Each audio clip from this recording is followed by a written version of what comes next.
Welcome back to PropSutra. At PropSutra, we aim to demystify and simplify real estate. This week, we're taking you to part 2 of our redevelopment series, where we talk about self-redevelopment. How easy is it? What are the possible advantages and disadvantages? And what should you keep in mind when approaching it? Let's find out.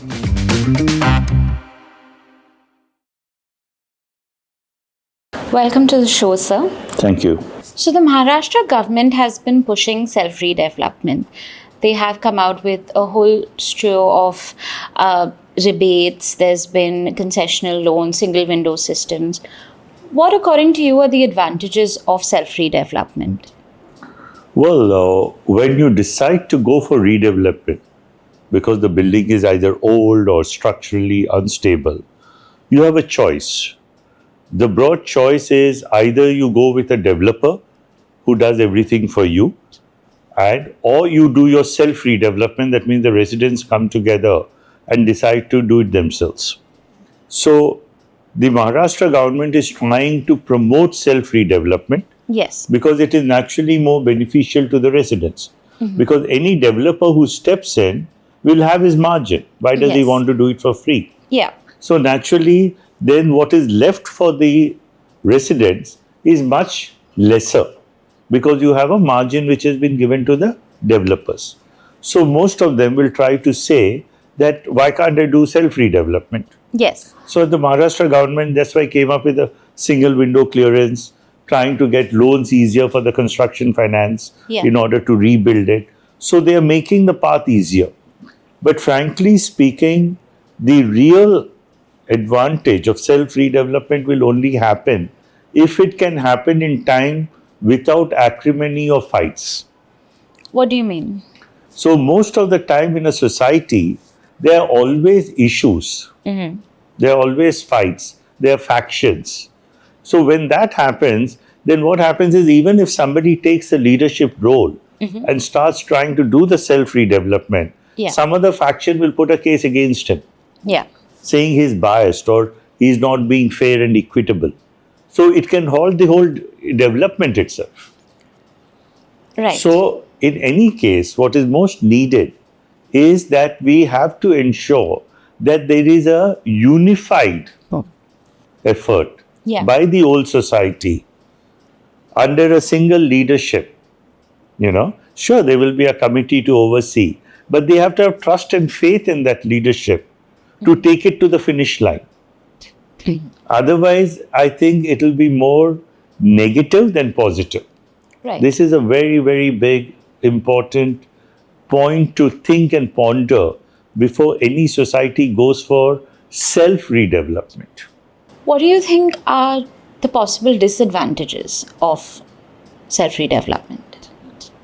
Well, the disadvantage is only this, as I discussed, that it can get stalled if there's infighting, factionalism.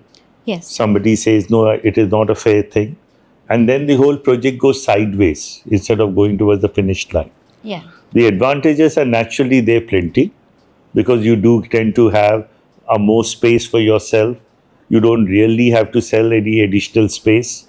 You can take a construction finance. Mm-hmm. You'll be able to complete the building. You'll be able to do the amenities as per what you really want, rather than be dictated to by the builder. So your fate is in your hands, right? Which is ideal. Yeah. But what is not ideal, which happens all the time, is do all the people who come together believe in that leadership which is taking them towards the redevelopment? If they don't, and there's suspicion, there's gossip, there are rumors, then somebody will walk off in the middle and the project will be left in a lurch. And that is not ideal. But can that really be avoided? I mean, it's very democratic in nature, right? Our housing societies work in that manner. It can be avoided, because if the democratic nature of the institution realizes, it's going to hurt them a lot. Yeah. It's like whenever like cooperative societies, whenever there's a fight, it ends up with the deputy registrar of cooperative societies. Right. And that is not very ideal by any stretch. So sooner or later, everybody realizes they have to come back and have some sort of a amicable settlement between the factions. So It is, though it might be democratic, people should look for the greater good, not for their personal gain. What's your take on cluster redevelopment? Cluster redevelopment, if it is under self redevelopment, then it's a large community which is occupying that entire cluster, or it is a sort of a community that can come together and do it. It is happening in certain cases where the communities that have come together. The entire idea of a cluster redevelopment, because it's a larger area which comes for redevelopment, it is in a position to do a much better planning Right. of the buildings, of the setbacks, Right. of the firefighting standards. So it is more ideal than singular building redevelopment. There's no Right. doubt about it. Yeah. But to get cluster redevelopment again, Yeah. it's more of a task of getting unification. Mhm. Usually, when a developer does redevelopment, he is somebody who is strong enough and powerful enough to ensure that everybody falls in line, Right. whether it Yeah. is cluster or single. When you try to do self redevelopment, it is 10 times more difficult to do cluster self redevelopment Yes. because I there are think so. more number of members. Correct. They all have to agree. So, unless you have a very strong leadership, Right. it's going to be very difficult for people to pull off cluster redevelopment under the self redevelopment process. So what you're essentially saying is perhaps if you need to go in for a cluster redevelopment, it might be more advantageous to go with a builder than to attempt it on your own. Yes, I would tend to believe. Okay. A smaller building, yes, it is just, there's a good chance you can still pull off self. But Right. if it is cluster, then it's much more complex and difficult.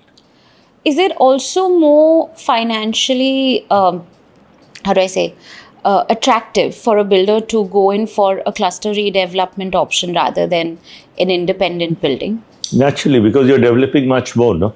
He's getting 10 buildings at one go Yes. to redevelop rather than 2 buildings. No? Right. So cluster redevelopment is win-win for everyone. It's difficult to get them all together. Right. It's very useful if you do get them together, however, because as I said, the planning which can be done for that new complex can be much better.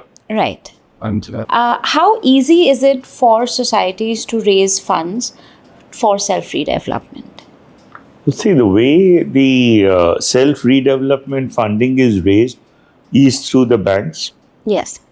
cooperatives, some private, some public, or through NBFCs, where they do give you money to do the construction of the building.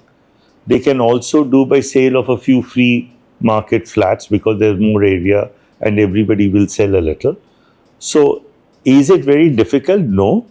It's a bit challenging to do all the paperwork. Yeah. And you can have chartered accountants and all that who will help you in doing this. Right. So, I don't think financing is the stumbling block.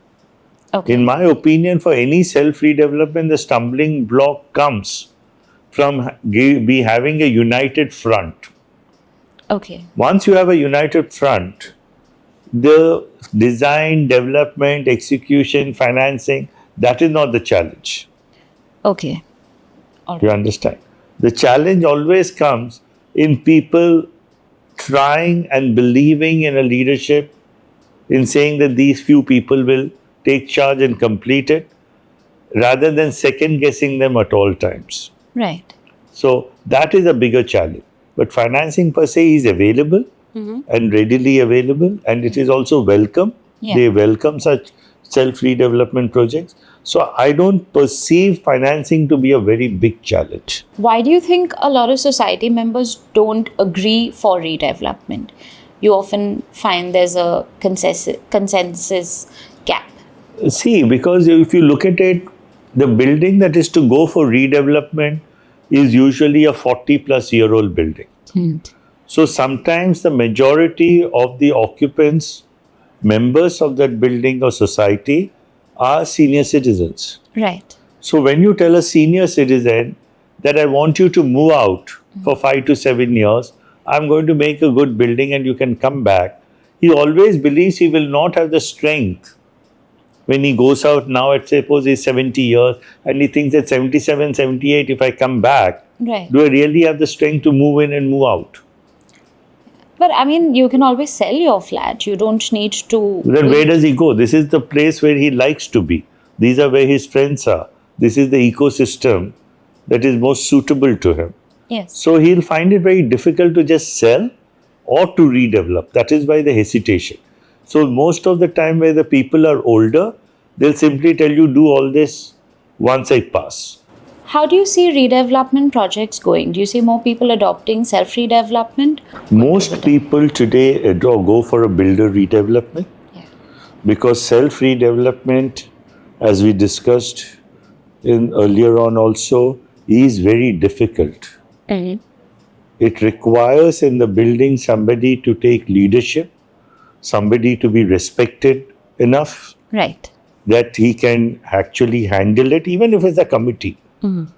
They can handle all the nuances of it, Yes. of putting project managers, of raising the project finance, Yeah. of making alternate arrangements. So it's not easy.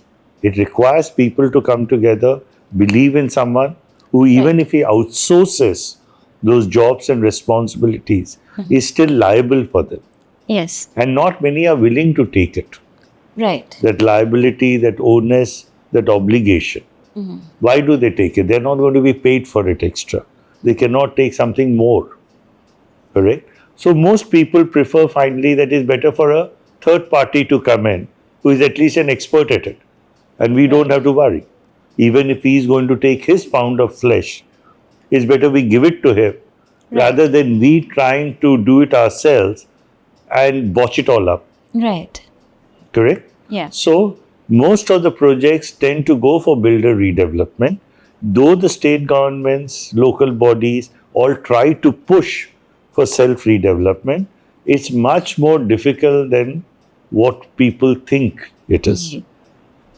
It's much more challenging. Very challenging, because people generally have lots of factions, and that is evident in the number of cases you have in the cooperative courts. Right. Most societies have infighting, Yes. problem with elections, problem with the managing committee members. So where is the question of redevelopment? There's still much further to do it. Can the PMC that's appointed play a stronger role? How can he play a stronger role? He can only, his power comes from the self-redevelopment committee members. No? So if they themselves are being fraught with internal squabbles, Yeah. or they're not trusted, Yeah. then how will the PMC guy be trusted? Because he will be construed as somebody appointed by that committee only. No? Right. Thank you, sir. Thank you for having me. That's a wrap for this week's episode. Thank you so much for tuning in. Do share your thoughts and feedback in the comment section below. For regular notifications, hit the bell icon, share, like, and subscribe, and let us know what you'd like to hear about next time. Thank you so much.